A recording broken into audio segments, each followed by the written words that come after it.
Hello, everybody. Thank you for joining us. We are back with another episode of the InterDrone Podcast, your 30,000-foot view of the commercial drone industry. It is Tuesday, August 4th. My name is CJ Smith with the InterDrone team. I'm joined today with Michael Pehel, the chairman of InterDrone. And we have a great guest that we're excited to have on today, Gokul Srinivasan. He is the director of technology at Robots.Expert. He's the dean at the School of AI in Helsinki. He has some experience even working with NASA, and he is a Part 107 drone pilot. So he's also just an incredible entrepreneur in the space, very knowledgeable about UAS. So Gokul, thanks so much for being here. If you could give our audience maybe a brief overview about your background and some of your experience in drones and UAS, and maybe how you got into the industry in the first place. Absolutely. Thank you, CJ, for the super high energy and the ramp up introduction. That was fantastic. And hey, Mike, thank you so much for having me here. I'm really excited. So my name is Gokul. To make it easy for everyone, I go by the name GK. Okay. Golf Kilo, GK, it's simple. I have been in the drone industry for at least 7 to 8 years now. And currently I'm the director of technology for Robots.Expert, which is actually a consulting company based out of Finland, but we have business across the globe. We were involved in Gulf of Finland project, which was supported by CESAR JU, which is an agency equivalent to NASA, one of the public funded agencies. And we were responsible for the volocopter flight in Helsinki airport. So that was the first time ever an air taxi flew in an international airport, which was active when the air taxi was flying. That was a great experience. And we were also responsible for the first autonomous drone flight between Estonia and Finland across the Baltic Sea. So the company has had several accomplishments like that. And currently we are involved in the 5G drones project, which is supported by the European Commission. And we have about 21 partners in the consortium. Wow. And the project itself is worth about 14 to 15 million euros. And it's 3 years long. Outside of that, I am personally involved with NASA in the Advanced Air Mobility project. So closely working with their ConOps teams and discussing things related to airworthiness and crashworthiness and things like that. I'm also a member of the ASTM F38 and F39 committees, discussing standardizations and policies related to avionics, flight safety, flight operation, et cetera, et cetera. And previously, I was the CTO and co-founder of a drone delivery company, which was based out of Finland. So we've had several headlines and videos. For example, Mashable made a video about us. So that was a good experience. So that's kind of who I am. And I moved to Finland in 2017, prior to which I was based out of the US, actually, several parts of the US, predominantly Texas. I was also a defense contractor, Part 107 pilot, and I also have my PPL, private pilot's license. So I've had my turn in flying Cessnas and other smaller aircrafts, which was really fun. So that's just who I am. I'm really enjoying what I'm doing and the industry I'm involved in. And currently, Robots.Expert is also discussing the grant possibilities with the European Commission for another 3-year urban air mobility project, which is going to involve NASA and a few other key players. I'm unable to disclose too much details about it because this information will come from the official channels. But just to say that we are actively involved in urban air mobility industry. So there's a certain category of drone entrepreneur or even participant in the drone industry that will focus more on advertising what they're doing rather than what they're doing being the primary kind of practice of their life. I would put you in the opposite category, as is evident by the kind of long history you gave of involvement here in different aspects of the drone industry, all of which seem to be highly technical. So I think you're the best person to kind of give an unjaded view of, the size of the drone market now versus what we predicted it to be. What do you kind of make it, of that gap? And how do you think we should measure potential going forward? Thank you, Mike, for the kind words. I think you were a bit too generous with your compliment. Thank you so much. I think the way the market is being estimated and the way the forecast is being done, it's definitely not convincing. I don't want to use the word skeptical because it comes out negative, but I want to say that it's a bit concerning. I'm really worried if we are walking towards a bubble, if we aren't already one. We are not already in a bubble. I want to go back to 2013 with the 3DR, 100 million in investment, and they were touted to be the big unicorn in the drone industry and the heavyweight. And there were a lot of articles on Forbes, and I remember they were listed as one of the 50 companies. And from there, we have come quite far. Today, we have companies like Skydio, touted to be the next company that's going to revolutionize the industry. And certainly, it looks interesting. But the biggest concern that I have is how is it being worked out, and where is the actual demand coming from? Do we have a demand? So I would like to take Skydio, for example. Their technology is just mind-blowing. It's fantastic. The collision avoidance it's nothing like we've ever seen before. But what do we do with it? Where are these drones being sold? Is it to the consumer industry? Meaning, is it to the entertainment industry, where you're going to have a bunch of skateboarders do some high-speed tricks and the drone is expected to follow them and make videos? Or what is the expectation? Does that industry actually have that, the billion-dollar industry? Does it have the market? If not, is this technology scalable where you're able to do tech transfer from the Skydio drone that we see today to a different airframe, something with 6 rotors? Can it actually be used for the construction and survey industry? I think that's where we are being given some estimates that are not truly accurate, in my humble opinion. One website is telling us that we're going to see up to 29 billion by 2025. Then the next website would say that it's going to be 40 billion by 2025. So the question is, okay, which one is it, right? So I want to say that the market definitely has not changed as much from 2013 to 2020. I would say that we have kind of like improvised the technology a lot. There's a lot of innovation that has happened. A lot of patents have been filed, but the use cases and the pain points are still the same. And they haven't evolved as much. So the question is, has the demand gone up as much as the technology has improved? Well, do you feel that the kind of result there, or the lack of kind of adoption, is the result of, I tend to think it's the result of at least enterprise adoption cycles being slow in general. But then also, we've had to kind of throw a lot of things against the wall to figure out what their actual needs are. And I think one of the needs that kind of came up on the previous podcast that hasn't been talked about enough is data integration with each of the specific enterprise verticals.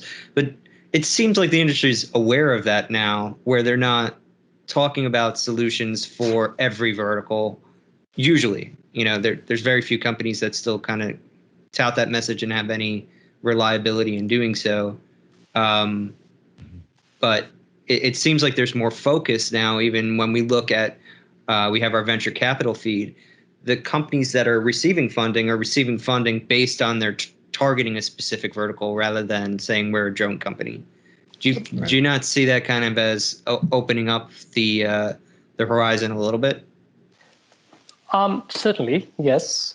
The focus has increased, and it's far better now. For example, DJI just released a drone. Here's Phantom 4. It has a camera. Do what you want to do with this drone. From that to now being more focused, saying, here's a specific piece of software you could use for the construction industry or for the agriculture. So that has actually changed, but we are still talking about changing the solution. I'm talking about estimating the market. Is there a demand for this kind of a software, right?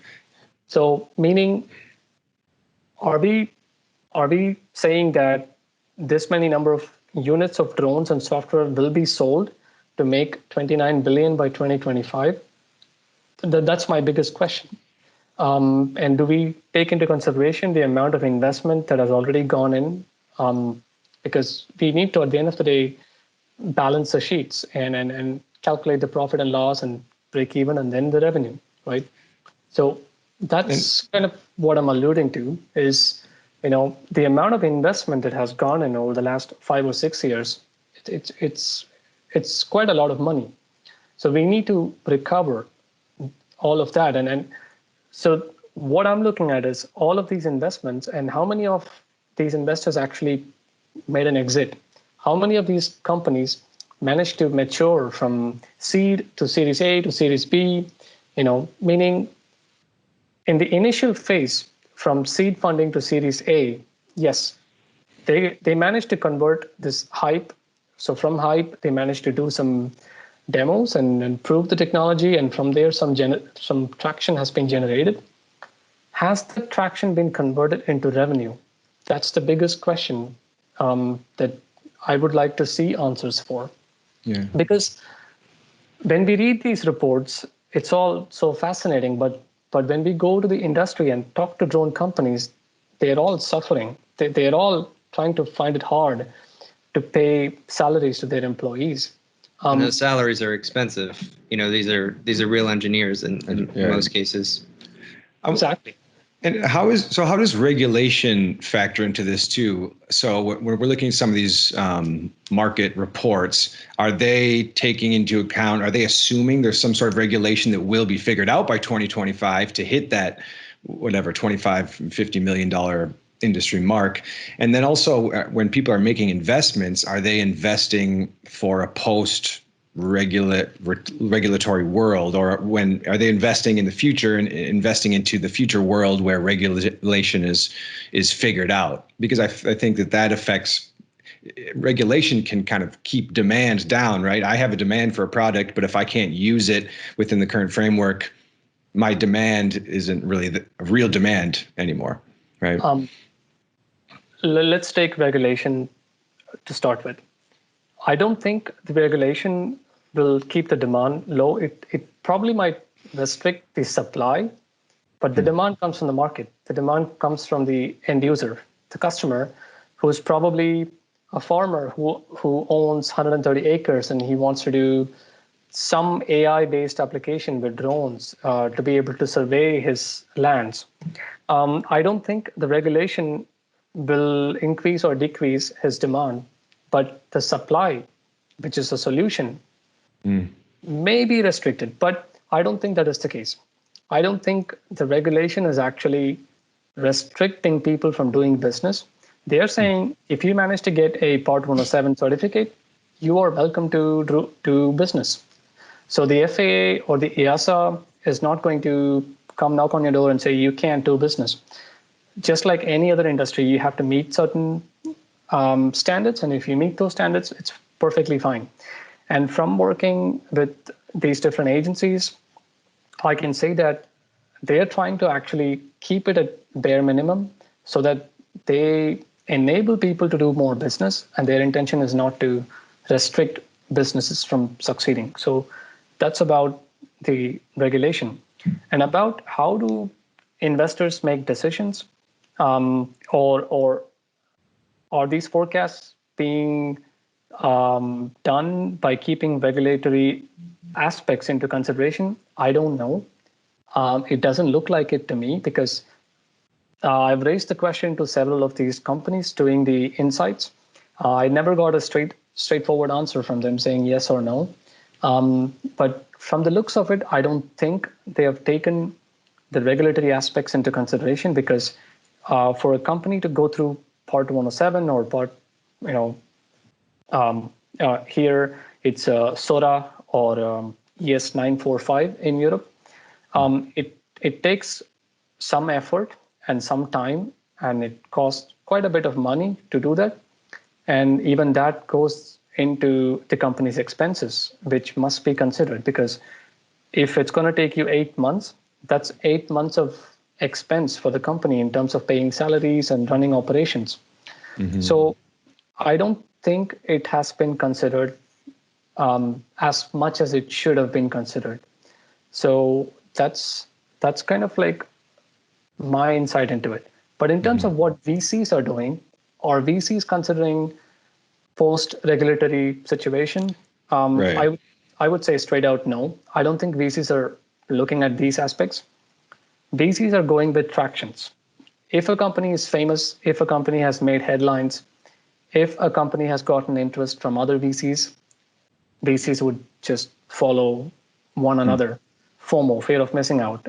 And if they see that one agency or one VC arm has closed Series A, other VCs would rush in, and because they all want a piece of that pie. Currently, that's kind of like my observation. Mm-hmm. That seems like if we were to go back 20 years in time, and I'm probably dating myself, there wouldn't be as many VCs to even allow that virtue signaling kind of behavior to make the difference. Right. Like you would have to have researched the technology you're investing in at a certain level to even commit those dollars. But it seems like this is the new stock market now. And it's a similar kind of financial mechanism where this just happens. If you ask enough people, you'll get money. And part of the game is, how much money can you raise? How much attention can you get? And who cares if you fail? That's considered an achievement. And fundamentally, that practice doesn't work as well in aerospace because, one, we're dealing with hardware. And VCs tend to avoid hardware for that very reason. You have to have real answers. You can't kind of Snapchat your way to the stock market.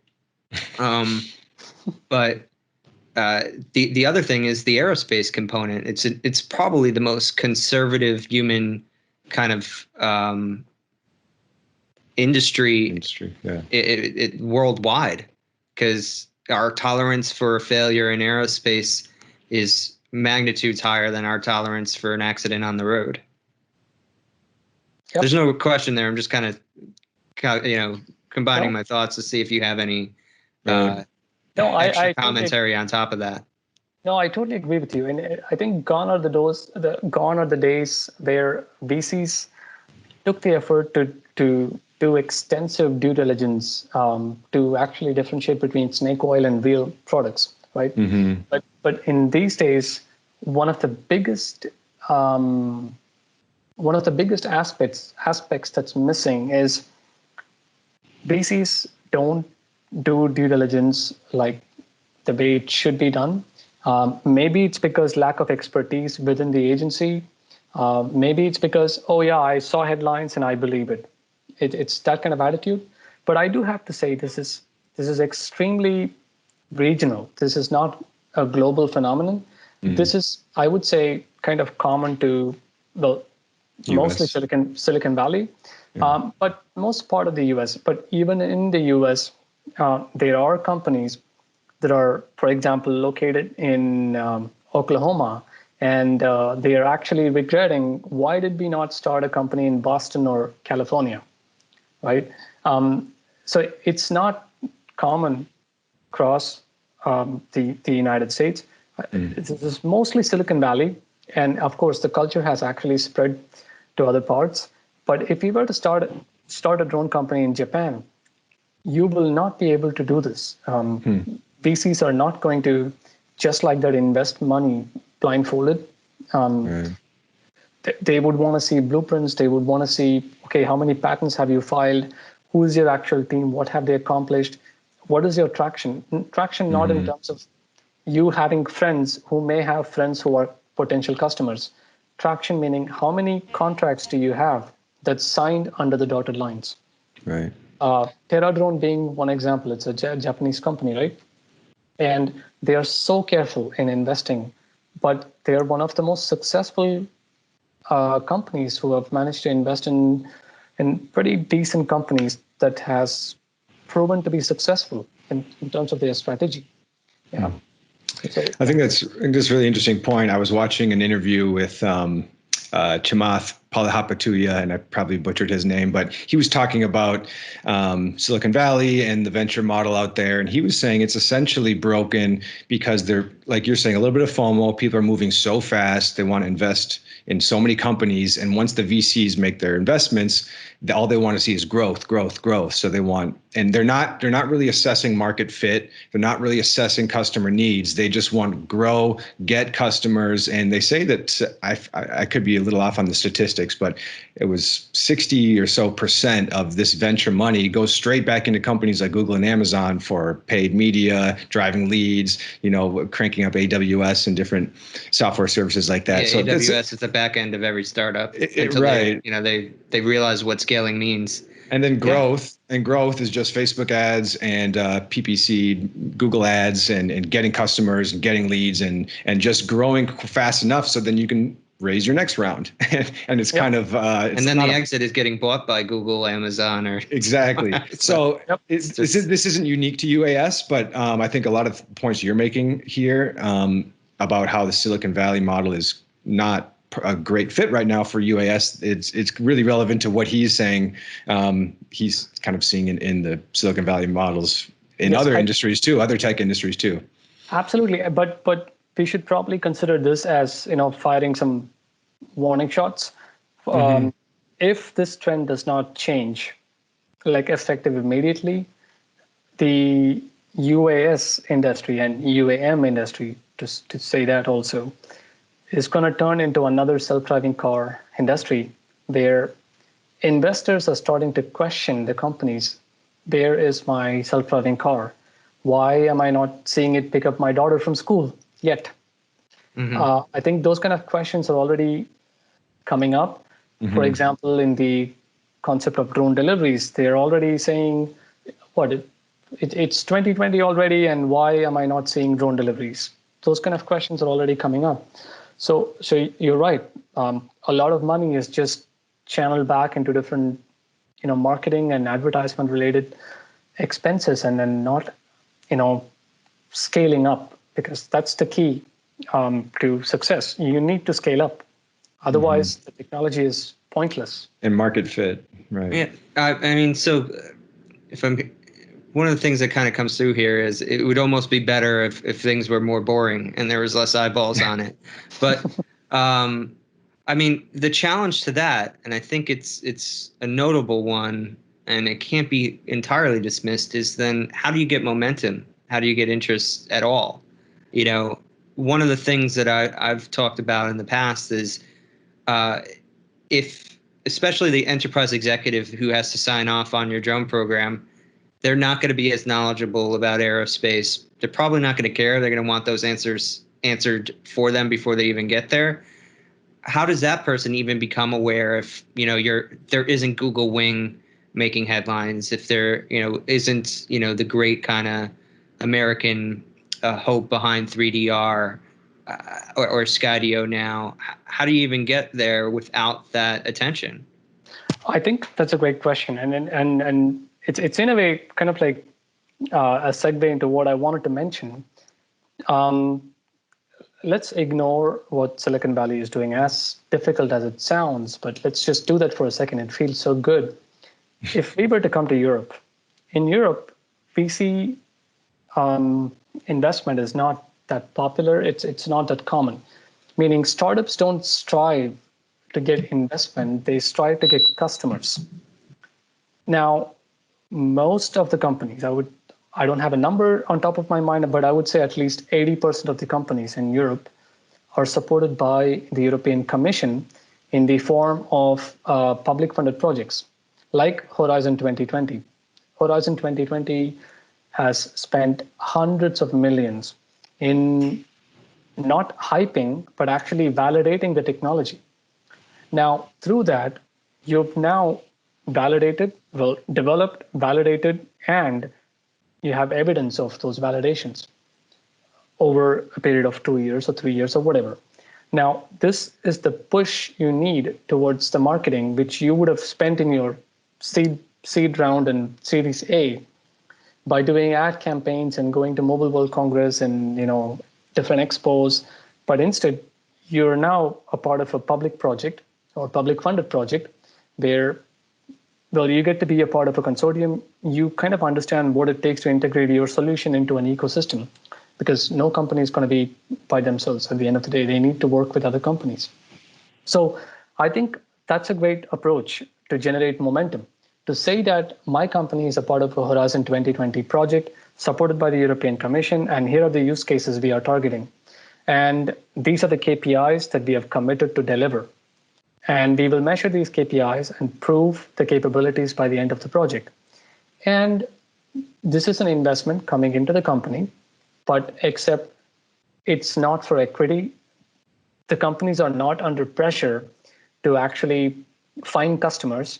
The companies are not under pressure to dilute their stock or find more shareholders or whatever. Right? Mm. So that's a great approach. And I really want to shout out and say AFWorks and the US Air Force is doing a phenomenal job in doing exactly this. In implementing this model by funding many of these companies that's striving to get investment and giving them kind of like a lifeline, throw them, kind of like a lifeboat, saying, okay, here's a chance for you to prove your technology. We're going to fund your project and we're going to give you a use case and prove your technology. So, but that's military. So we have to kind of like think about how can this be kind of translated for civilian applications. That's a different discussion in itself. But the model that's being followed here in Europe is an excellent way to promote companies, support them. But from there, it's up to the companies to see how they utilize this push, because the push needs to be converted into some kind of traction to get revenue. So many companies in Europe, halfway through the Horizon 2020 project, they would have actually signed contracts with potential customers because the technology is already being proven. The customers are happy to see results along the way, and European Commission is paying for it. So there you go. I know one of your concerns, Mike, is that government picking winners in situations like that, right? Yeah, I never realized I was an American to the core until I went to Europe.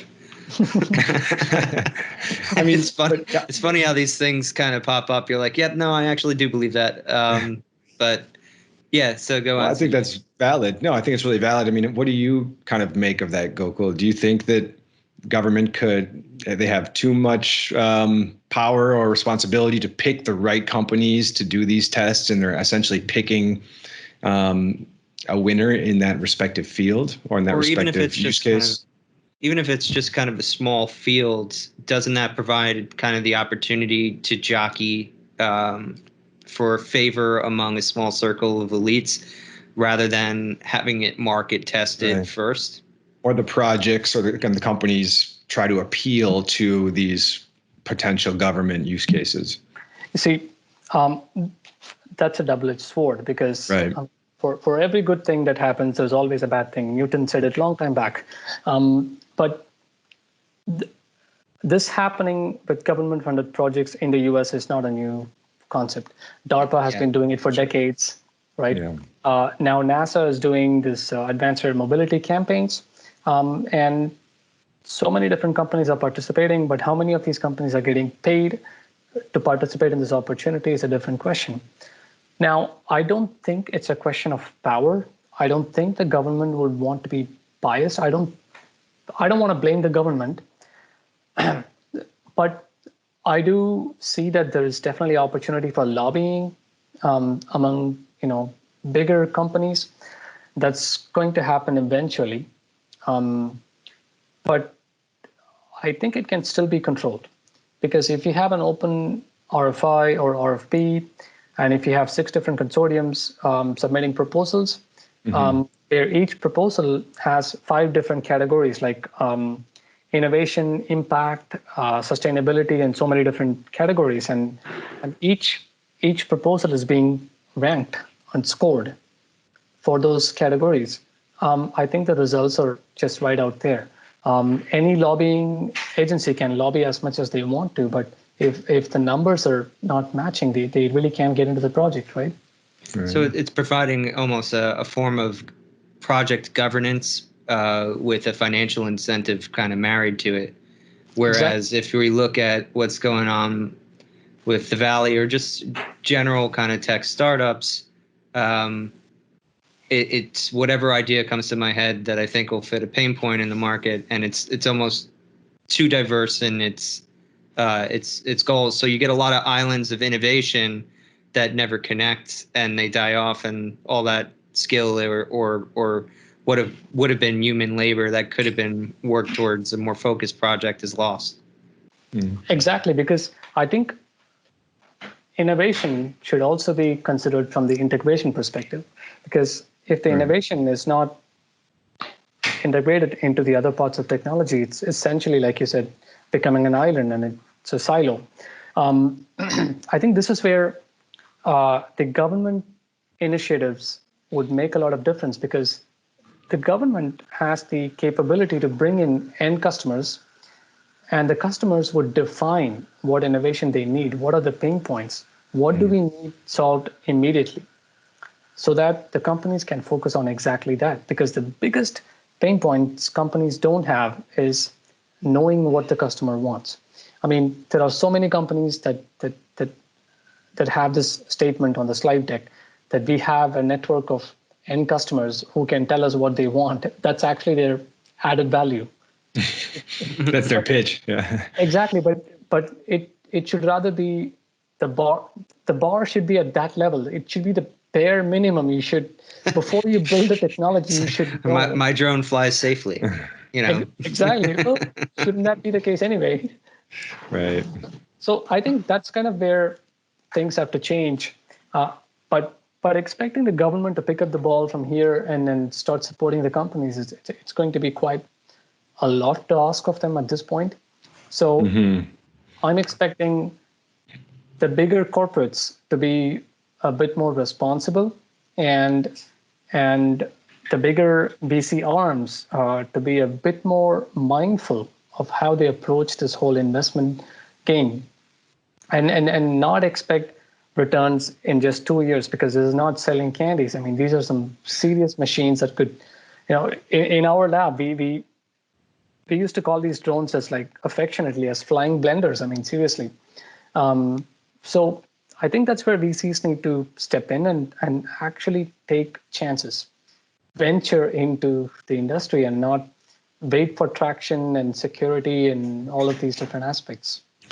Yeah, I think this market is really interesting, and it brings some unique challenges because there's so many pieces that need to work together to create like a safe drone flight, or to create a successful drone delivery. You almost can't just do it as one company, right? You have to at least work within, either using another company's software, another company's hardware, or another company's UTM, services, or something. There's multiple people that you need to work with, and that's not true for every industry. So I think it poses some unique challenges and some unique hurdles that we need to try to figure out. Yeah, we're not at the point where a single player can use their leverage to, like, own the entire supply chain front to back. Right. Unless you're Google or Amazon, where you want to go all across the supply chain and basically own the entire supply chain and then do everything in-house.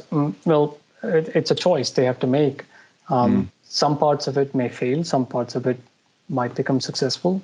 But I think companies would have to open up a little more to discuss with other technology providers to actually think if this is possible or not.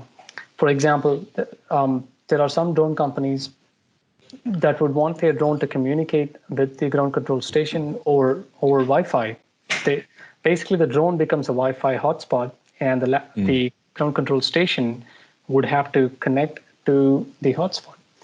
We've seen some drones in the market that does that. Now they're already, in hindsight, they're like, maybe we should not have done that, because this would mean the laptop is offline for the time it's connected to the drone. It can't go online, and you can't have the drone communicating with any other system. Now you've created two isolated entities in an ecosystem where you're expected to communicate with other air traffic and ground systems. Yeah. So in some cases, too much focus is on the vehicle, right? Because it's like we've put so much work into innovating a car, but we still have dirt roads. Yep.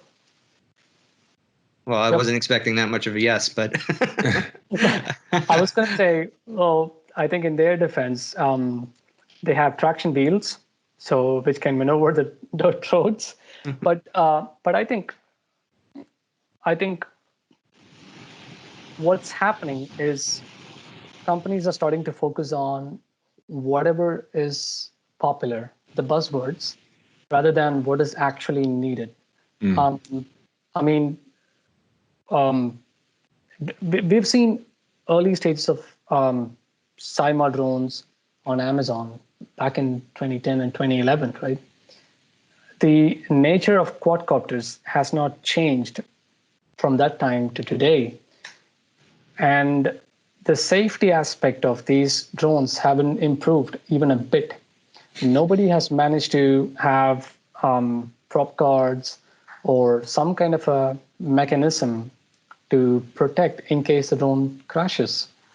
I think there is less and less efforts towards what is really needed, and there's more and more efforts towards making the technology more popular and more appealing. Well, I would say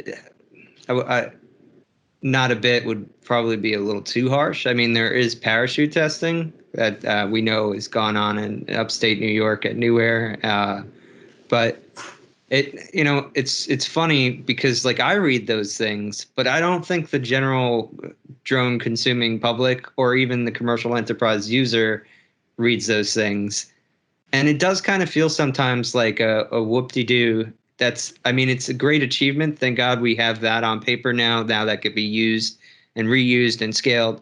But I just feel like we need more of them. Yeah, but the parachutes are different. Okay, so you need to have a minimum altitude for the canopy to be effective in the first place. Right. Now, so you're talking like things like rotor failure and navigating that, like what happens when you lose a rotor? Literally any failure. It doesn't have to be, if you state estimation is pretty weak on the drones. Yes. I mean, one of the ESCs could blow out because the maximum ampere just went skyrocket. Or one of the motors got shorted and now you have a propeller failure, or the autopilot malfunction and it triggered the shut off, right? Mm-hmm. There could be n number of possibilities which could lead to, a catastrophic scenario. Now, in that situation, if you have a parachute, you need to hope and pray that you have the minimum altitude in order for the canopy to be effective. If not, you've just put more weight on the drone, which is going to create a higher impact upon, making contact with the ground, right? Right. So would you prefer a 2-kilogram backpack falling on you, or would you prefer a 2-kilogram backpack with another 700 grams of metal falling on you? That's the question, right? So parachutes are great, but they come with certain limitations. I'm curious why the industry has not looked at this issue from where the problem is originating, meaning propellers being open. Mm-hmm. This is a like question. Exposed. Exactly, exposed. Right. And so if you can touch your nose like this, you should touch your nose like this and not go like that. I think that's kind of like what I'm getting at. The main problems those problems are still there. So these are some of the main safety concerns, and those have not been addressed yet. And I'm pretty sure any startup that's trying to do this would get the attention of investors, because this solves truly a lot of issues. Right. So I want to talk. What do you think about open source software, open source technology for drones? Notably some of the stuff like the PX4 autopilot. What are your thoughts, just general, on open source technology, and then specifically for open source technology within UAS and drones? Yeah, like what are the limitations for adoption? What are the specifically in the enterprise, I think is the big question there. And what kind of role does open source play in just development of drone technology, period? Yeah, I was going to start with that point. The role the open source technology has played in the overall development of the industry has been massive. The PX4 and autopilot team, I think, really props to them, literally props to them. I think as a community, the effort that has been put into coming up with so many different algorithms, if you look at, they have like thousands of lines of code that's going into the firmware at every release. From back in the days when you had to, you could buy 3D or Iris drones, for example, Iris drones, and you have to have some kind of keyboard shortcuts on Mission Planner to be able to fly more than one drone at the same time. So these were some, preliminary developments from those stages to now, where with the push of a button, you could deploy multiple drones at the same time. I think if it wasn't for the open source community, none of these things would have happened. We wouldn't be where we are, and a chunk of the development would be restricted within the defense industry by companies like Lockheed Martin and other prominent players. I'm not saying they have not done anything or they're not contributed towards the development. The development that they have contributed is fairly restricted. It's not available for the public. But the development made by the open source community is now being accessed and used and improvised by the research community and thousands of startups. I think that's a huge advantage. And I see that playing out really, really well in the favor of many companies. Mm-hmm. They've been the reason for success for many companies. So it's certainly a good thing. Right. I want to know a little bit more about Europe, Scandinavia. I mean, I guess, how did you get to Helsinki? And can you compare and contrast kind of the drone landscape over there, both the commercial landscape, the regulatory landscape, and then even the funding landscape? And this doesn't need to be specific to Finland and Helsinki, but just kind of even in broader Europe, to hear your thoughts on kind of comparing and contrasting some of those. Definitely. I think in Europe, you would want to divide the northern part of Europe and southern part of Europe, because they are two different, geographical areas. So if you take Scandinavia or the Nordic region, the drone industry is, I would say, coming up really, really good. There's a lot of talented companies that's really promising. Let's cut out the hype. There's not that much hype. They are actually proving doing stuff, their capabilities. And not just by showing videos of demonstrations, but actual implementations in projects. One of the examples is Nordic Unmanned. This is a Norwegian company that's operating the Schiebel camcopters, and they have their own, octocopter X8 models. And they have close cooperation with bigger agencies like European maritime agencies.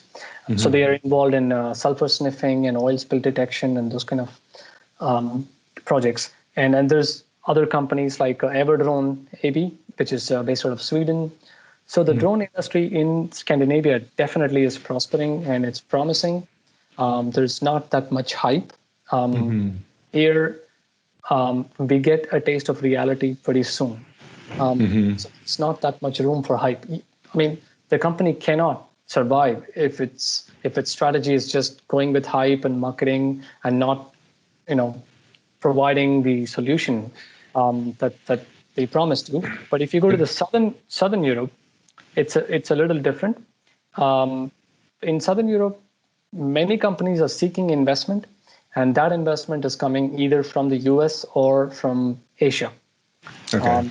There's investing funding agencies from China or Japan that's pouring a lot of money into startups in Germany and Portugal and Belgium, all those different countries.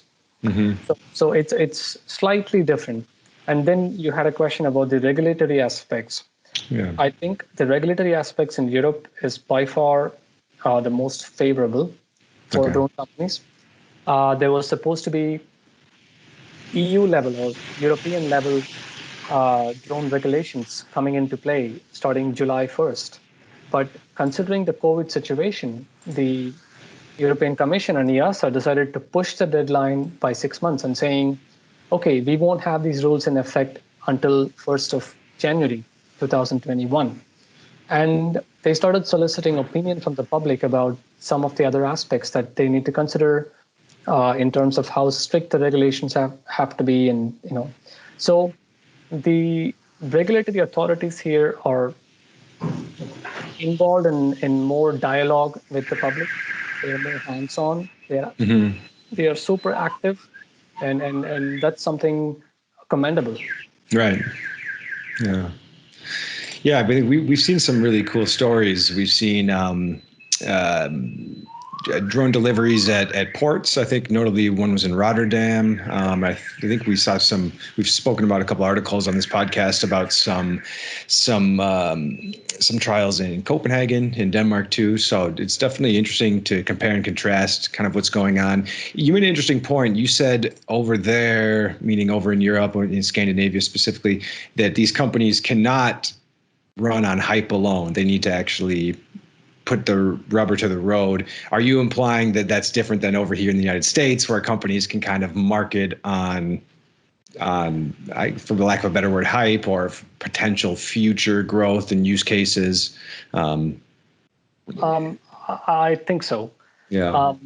At least from what I've seen, companies in the US can use the hype and generate traction and get into seed funding or series, some serious investment. And most of the companies, I'm not saying most, that's probably not the appropriate thing to say, but a lot of times these investments don't come back in the form of a product. How often do we see all of these different investments being converted into a product that's being used by an end customer, right? But in Europe, that doesn't happen as frequently. Right. If a company does not have what it takes to come up with a product, they don't survive. Right. So that's why I was saying you get kind of like a taste of reality in early stages. So it's because the market is far more strict, I would say. Customers are not forgiving. So, and in countries like Finland, if you failed once, it's hard to gain trust again. So that's something to be considered. Right. So what really excites you the most with UAS and with drones right now? I mean, are there any really fascinating use cases or new technologies coming out that you're really excited to see, or that you think we should all kind of keep an eye on? And this could be for the rest of the short term, the rest of 2020, but even moving into the next year or two. What's really kind of motivating you or catching your eye? I think the first thing that motivates me is to see how people push their own boundaries. And 4 years back, we thought these things could never be done, but now all of those things are being done and the more and more successful way. And then we think, okay, this is done, this is successful, and 5 years later, somebody comes up with a better way to do it. That's common for many industries, but especially in the UAS and UAM industry. What really motivates is all of these different challenges that we have, like for example, collision avoidance. That's a huge challenge, and navigation, position, and timing. That's another challenge. These challenges are being addressed in so many different ways, either in terms of constrained research, simulation, or outdoor experiments. I think these are things that are going to act as the foundation for the industry for the future. Mm-hmm. What I'm really looking forward to see is some really innovative use cases, like drone delivery is already happening, but it's not fun to see a drone deliver candies or soda. But more value-added drone deliveries in terms of delivering medical samples or Right. medical supplies. Yeah. My company itself, we are going to be involved in emergency medical service operations, not with drones, but air taxis. Okay. So those are some good challenges.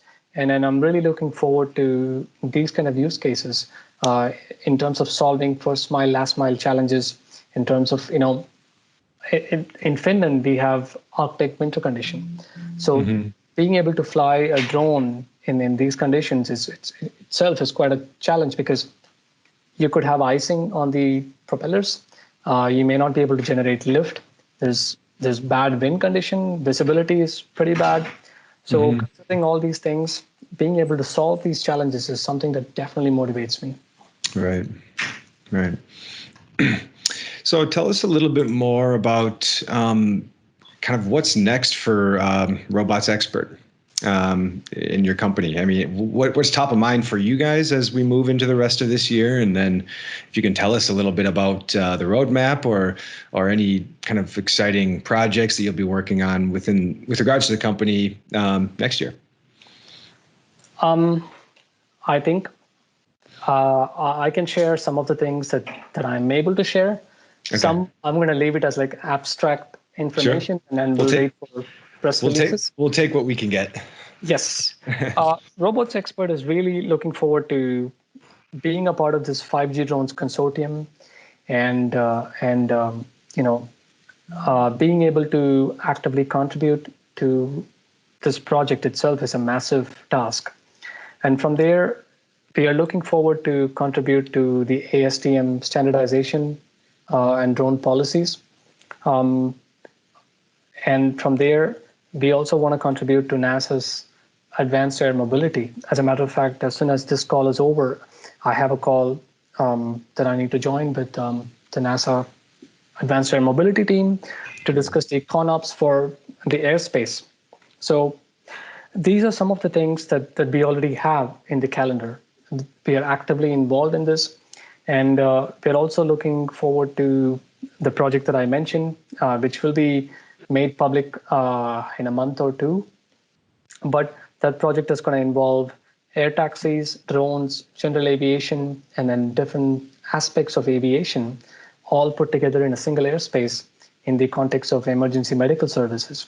And what excites me about that project is that it's not going to happen just in Finland. It's going to happen in Finland, Norway, Luxembourg, Switzerland, those kind of countries. And the results and the lessons that we learn from these trials would be shared with entities outside of Europe, like NASA, for example, and Japanese companies, so that they can implement what we do here with their own partners. They can implement it in their countries, so that nobody has to rebuild or reinvent the wheel. Right. So that's going to be something that's fascinating. And outside of that, we're also in discussion with an OEM for air taxis to deploy air taxi services in parts of Latin America. Okay. So some exciting things going on. No kidding. Yeah, a lot of stuff going on. Yes. Busy. Yes. Well, Gokul, we're coming up on an hour. Do you have any final thoughts you'd like to share with the audience? And then for anybody that wants to get in touch, learn a little bit more, maybe ask you any follow-up questions. How should they go about doing so? Definitely. So final thoughts. I want to leave, let's say, thoughts for specific groups of people. Okay. For the general public, I want to tell them, please don't, believe everything you see in the media, especially in the drone industry. Right. I would encourage the general public to be open to embracing the technology. Now, my request to VCs would be not to follow the strategy that they have been following. Instead, Right. instead take a step back and really hire experts so that you can do due diligence of the technology, the market. Now that gives me the segue to the next group of audience I want to talk to, which is the companies that are responsible for coming up with market prediction and forecast. Okay. I want to encourage them to talk to different spectrum of the ecosystem and not just look at the investment that's going into the technology. I want to encourage them to talk to end customers and ask them, are you really willing to pay? If yes, how much? What is the business model? Because for 95% of the drone technology that exists today, we don't have a business model. Drone delivery, for example, we don't have a business model. How much do you pay for a drone delivery? Is it pay per mile, pay per package, pay per kilogram? Right. So seeing a number like drone delivery industry would be worth 40 billion by 2040 makes no sense if the business model has not been finalized or identified yet. So I want to encourage the companies doing these insights to have a discussion and a dialogue with different entities of the supply chain. Right. And finally, for the companies doing the most difficult job, which is the technology creation, I want to tell them that I think for every door that closes, there's another one that opens. Investment is not the end game. I want to encourage them to focus on customers, solving the problems of customers. That would generate traction automatically. So keep your customers close than focusing on getting in the radar of investors. Right. That, of course, it's easy for me to sit here and say all these things, and it's a different deal when I was an entrepreneur myself. Right. So, but this is a strategy that we implemented. We had the chance to go to Silicon Valley and start a subsidiary company, and we could have gotten investment, but we chose not to. We chose to discuss with customers, and that's how we got a lot of insights that helped us build the right type of technology. So that's the thoughts I want to share with the audience. Yeah, I think that's such an interesting point, that if the VCs are looking at the analyst companies and looking at their forecast reports, and they're saying, oh, they're forecasting a big market, so we should invest more money. And then the forecast reporters, they look how much VC investment has been invested, and then they crank up their predictions, and it's just this kind of evil spiral of inflation that's not real, it's not tangible, it's not sustainable, it's not a real industry. So I think, to your point, actually trying to quantify demand, that's the ultimate measure of the market, and should be, and not VC investment. Exactly. And I think at the end of the day, the bubble in the drone industry is avoidable. We are still, I think, we have a good chance to avoid the bubble, circumvent it. We're early enough that we can still avoid it from bubbling. Yes, but if we don't switch gears now, there's a good chance we're going to run into trouble. And it's not going to affect just one or two companies. It's going to affect the entire ecosystem, where at the end of the day, customers are going to lose trust in solution providers. And they're going to say, But I think we'll make it. I have a feeling we will make it. Yes. Good. And I know we share that same sentiment too. So yes. Well, yeah, thanks again, Gokul. And then for, like I said, anybody that wants to follow up and learn a little bit more about your work and reach out with any follow-up questions, how's the best way for them to get a hold? The easiest and fastest way would be to reach me through email. I will share my email with you so you can share it with your audience. Okay. If not, they can look me up on LinkedIn. But I do have to say my name is not the easiest to search on LinkedIn. And there's hundreds of people that share the same name. So. Okay. Yeah, I'm CJ Smith, so I have that similar issue online sometimes. But we'll put your LinkedIn profile and Robots.Expert website URL in the link, in the description of this podcast. So for anybody that wants to follow up. But thanks again for being here, Gokul. Yeah, just really great conversation with you. Mike messaged me. I think he just lost power a little bit. We have the tropical storm Isaias coming up on the East Coast here. So I know that he enjoyed talking as well. And thank you, everybody, for tuning in, and have a great rest of everyone's week. And we will talk to everybody next week.